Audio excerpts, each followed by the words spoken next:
Cookery சேனலை பார்த்து யார் வேணாலும் சமையல் பண்ணலாம். ஆனா சுவையான சமையல் பண்றது எப்படி?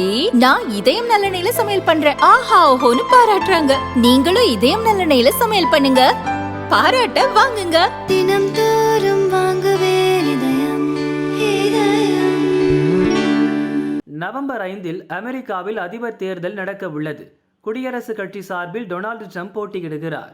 ஜனநாயக கட்சியின் வேட்பாளராக இந்திய வம்சாவளியைச் சேர்ந்த கமலா ஹாரிஸ் களமிறங்குகிறார். இந்த சூழலில் சிகாகோவில் ஜனநாயக கட்சி மாநாடு நடந்தது. இதில் அமெரிக்க அதிபர் ஜோ பைடன், முன்னாள் அதிபர்கள் ஒபாமா, பில் கிளின்டன் ஆகியோர் கமலாவுக்கு ஆதரவு தெரிவித்தனர்.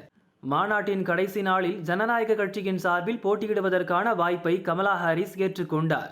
தொடர்ந்து கமலா ஹாரிஸ் பேசுகையில், ஒவ்வொரு அமெரிக்கரின் சார்பாகவும் கட்சி, இனம், பாலினம், மொழி கடந்து அதிபர் தேர்தல் வேட்பாளராக முறைப்படி ஏற்றுக்கொள்கிறேன்.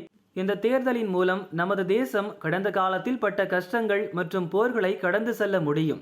நாட்டை முன்னோக்கி எடுத்து செல்லும் ஒரு பொன்னான வாய்ப்பு கிடைத்துள்ளது. இந்த தேர்தல் அமெரிக்க வரலாற்றில் மிகவும் முக்கியமானது. அனைத்து அமெரிக்கர்களுக்கும் ஒரு சிறந்த அதிபராக இருப்பேன் என உறுதியளிக்கிறேன். டொனால்டு ட்ரம்ப் அதிபராக இருந்தபோது தனது அதிகாரத்தை சொந்த நலனுக்காக மட்டுமே பயன்படுத்தினார். அவரை மீண்டும் வெள்ளை மாளிகையில் அமர்த்தினால் ஏற்படும் விளைவுகள் மோசமாக இருக்கும். வாழ்நாள் முழுதும் மக்கள்தான் எனக்கு எஜமானர்கள் என்றார். இதுவரையிலான கருத்து கணிப்புகள் பலவும் கமலா ஹாரிஸுக்கு தேர்தலில் வெற்றி வாய்ப்பு அதிகமாகவே இருப்பதாக கூறுகின்றன. அமெரிக்க அதிபர் தேர்தலில் போட்டியிடும் முதலாவது கருப்பின மற்றும் அமெரிக்க பெண் என்ற வரலாற்று சாதனையை கமலா படைத்துள்ளார். தேர்தலில் வென்று அதிபரானால் அவரது சாதனை இரட்டிப்பாகும்.